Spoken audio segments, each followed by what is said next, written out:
प्रेक्षकांनो, आज बापूसाहेब आणि पिंकी दोघांमधलंच कन्व्हर्सेशन तुम्हाला बघायला मिळणार आहे. छान दाखवलंय त्यांनी. दोघं एकमेकांना कसे धमकवतात. पण सुरुवातीला आपण बघतोय हा युवराज पिंकीला जळवत असतो आणि म्हणतो, ओ पिहूबाई, अहो ह्या सगळ्या ज्या बॅगा आहेत ना त्या आमच्या खोलीत आणून ठेवल्या तर बरं होईल हो.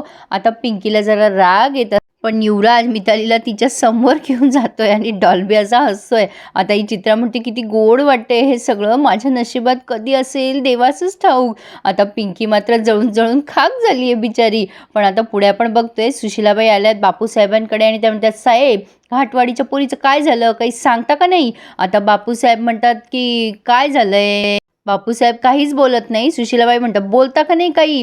आता बापूसाहेब म्हणतात, आम्हाला काही तिचा पत्ता लागलेला नाही अजून, ती काय आहे कुठे काही पण कळलेलं नाहीये. पण प्रेक्षकांनो, बापूसाहेब सुशीलाबाईंना का सांगत नाहीये. एरवी तर त्या सगळ्या गोष्टी शेअर करतात सुशीलाबाईंची, आणि आता ही पिहूच पिंकी आहे हे का शेअर केलं नसावं, काय वाटतं तुम्हाला. पण आता ह्या सुशीलाबाई म्हणतात, म्हणजे टांगती तलवार आहेच का डोक्यावर.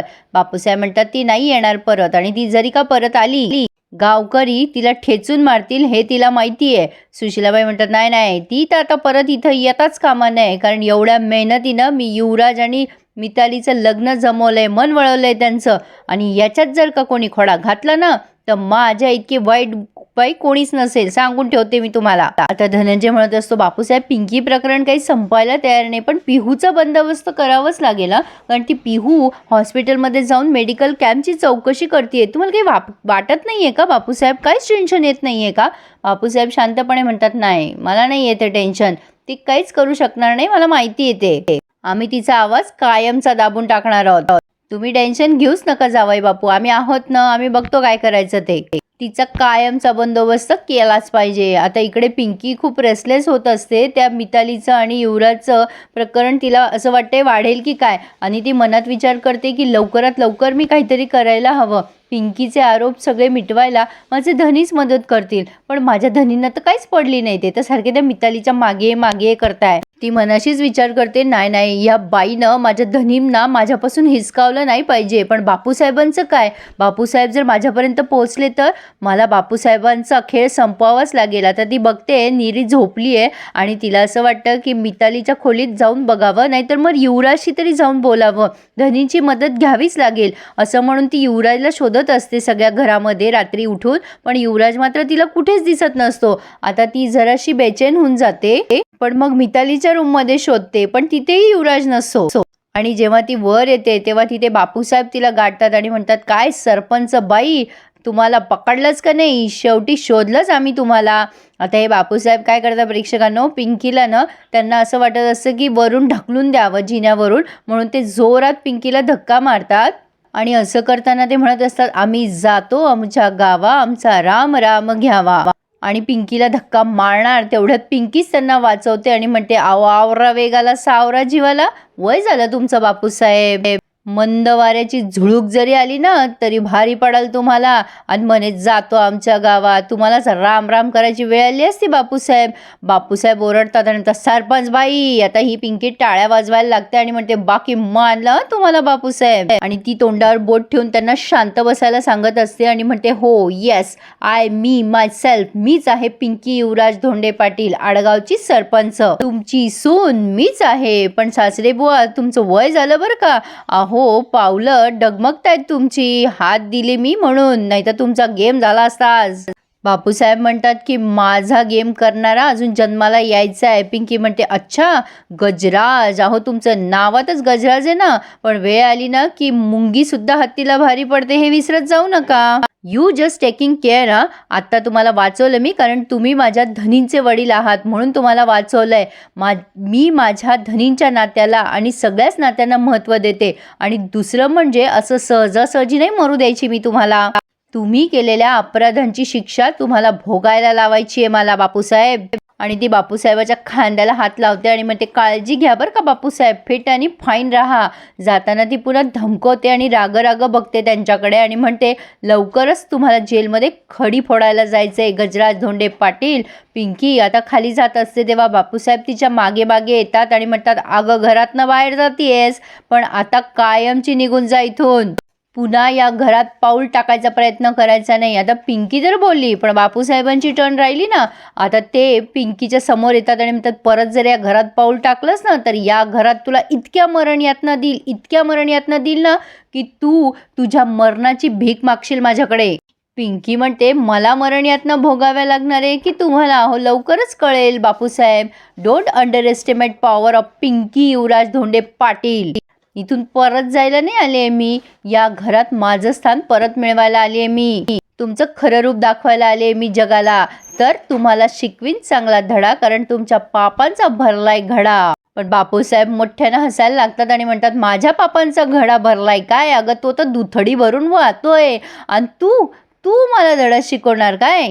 तू माझं रूप जगासमोर आणणार? हाय का तुझ्यामध्ये हिंमत? आणि कोण तुझ्यावर विश्वास ठेवणार आहे ग? पण पिंकी जरा ओव्हर कॉन्फिडन्स दाखवली. ती म्हणते, पुरावे तर मी असे इझिली गोळा करेल, नाही मिळाले ना तर ते मी खणून काढेल. बापूसाहेब मोठ्याने हसतात आणि म्हणतात, हेच तर चुकलंय ना तुमचं, हेच चुकलंय. अहो, तहान लागली ना की मग येईल कांता तुम्ही. कुठे पुरावे? नष्ट केले मी, संपवून टाकले ते पुरावे. तुला संपवले ना तसे ते पुरावे पण संपवले मी. तू परत आली, पण पुरावे नाही परत येणार. पिंकी मोठ्याने हसायला लागते आणि म्हणते, प्रत्येक गुन्हेगारनं अगदी डिक्टो असंच बोलतो की मी तर कुठलेच पुरावे मागे सोडले नाही, पण एवढीशी टाचणी पण ना फट्ट करून सगळं फुगा फोडून टाकते. लक्षात ठेवा बापूसाहेब. पण आता बापूसाहेब म्हणता, हाय ना, तर मग आता मी पण मान्य करतो की मीच तुझ्या मेडिकल कॅम्पमध्ये बनावट औषधं पुरवली, तुला फसवलं आणि तुला आता अडकवलंय मी चांगलं. हाय का नाही गजराज धोंडे पाटील? तुला ज्यांनी उचललं ना ते पोलीस बी माझेच होते. त्यांनी डोळ्यात देखत तुला उचललंय, आणि या आमदार धोंडे पाटलानं तुला डोळ्यात देखत माझ्या गाडीनं उडवलंय मी तुला खाईमध्ये. अगं जंगलात पडली होतीस तू, पण दम आहे, तुझ्यात दम आहे. तू वापस आली, काळ बदलला तुझा, तुझा चेहरा बदलला, ओळख पुसलीस आणि वापस आलीस तू. हार नाही मानलीस तू, परत आलीस. पण तिथेच तू माती खाल्ली आहेस. इथेच माती खाल्ली आहे तू. अगं परत आलीस ना, जाऊन सगळ्या गावकऱ्यांना सांगशील काय? अगं कोणी तुझ्यावर विश्वास ठेवणार नाहीये, उलट मीच सांगेल. बघा हीच ती पिंकी धोंडे पाटील, जिनं तुमच्या पोराबाळांचा बळी घेतला. आणि सगळ्यात मोठा पुरावा छबी आहे ना माझ्या घरात. त्यामुळे आता लोक माझ्यावरच विश्वास ठेवणार. माझ्या लाडक्या पोरीचं आयुष्य बर्बाद केलेस तू. हे सगळं कळल्यानंतर गावकरी तुला तुडवतील, तुझे चिंदडे करतील आणि तुझ्या प्रेताला फेकून देतील जंगलात, जंगली श्वापदांना लचके तोडण्यासाठी. काय वाटलं ग तुला? पण आता ते खाली बसतात खुर्चीवर आणि म्हणतात, तू काळजी करू नकोस, आम्ही असं नाही करणार. तुला एक चान्स देतो आम्ही, शेवटची संधी देतो तुला, जीवनदान देतो. गावकऱ्यांसाठी पिंकी मेली आहे, त्यामुळे उद्या आम्ही गावात जाऊन अनाउन्समेंट करणार की आमच्या सुनबाई गेल्या आहेत, त्यांचं देहावसान झालंय. पोलिसांकडनं सगळे पुरावे आम्हाला मिळालेत. तेव्हा पिहू जामवंत जांभळे, तुमचा खेळ संपला.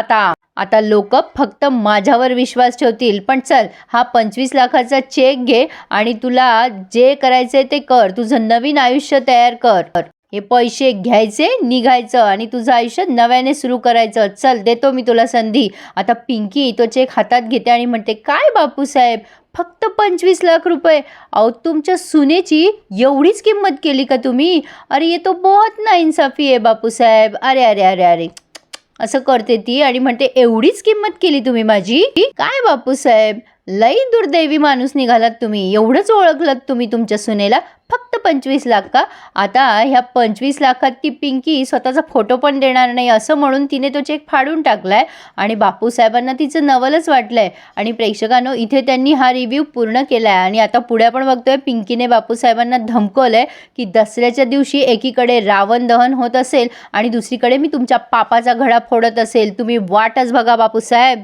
पिंकीने त्या बापूसाहेबांना धमकवलं, पण आता ती गेली आहे त्या युवराजकडे आणि त्याला तिने अलर्ट केलंय. तुम्हाला मी मागेच सांगत होते की पिंकी वहिनीच्या बाबतीत काहीतरी विचित्र घडलंय, आक्रीत घडलंय.